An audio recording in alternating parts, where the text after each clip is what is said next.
Israel సైన్యం Mossad ఇప్పుడు ఒకళ్ళ మీద ఒకళ్ళు ఆరోపణలు చేసుకోవట్లేదు. ఇద్దరు కూడా లోపం ఎక్కడుందో సమీక్షించుకుంటున్నారు. తాజాగా 17 మంది పాలస్తీనియన్లు ఇజ్రాయెల్ లోపలికి అక్రమంగా ఎంటర్ అయ్యారు. ఎలా ఎంటర్ అయ్యారో తెలవలేదు. ఇప్పుడు వాళ్ళందరూ కూడా జెరూసలేం స్కూల్లోకి ఎంటర్ అయ్యారు.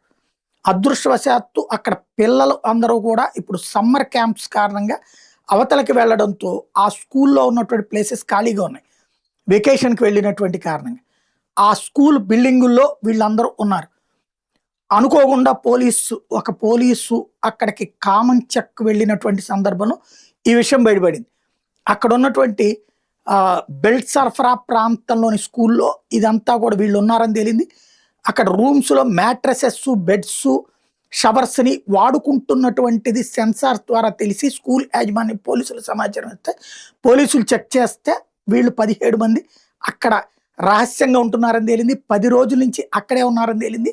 సెక్యూరిటీ గార్డు నిర్లక్ష్యం అని కూడా తేలింది. ఇప్పుడు వాళ్ళు దర్యాప్తు చేస్తే రేపు స్కూల్ ప్రారంభమయ్యాక పిల్లలు వస్తారు కదా, పిల్లల్ని హోస్టేజెస్గా పెట్టుకుని అప్పుడు ఎట్లయితే అక్టోబర్ 7 జరిగిందో అట్లాగా పిల్లల్ని హోస్టేజెస్గా పెట్టుకుని పిల్లల ప్రాణాలు తీసి ఒక పెద్ద విధ్వంసం సృష్టించడానికి సిద్ధపడ్డారు.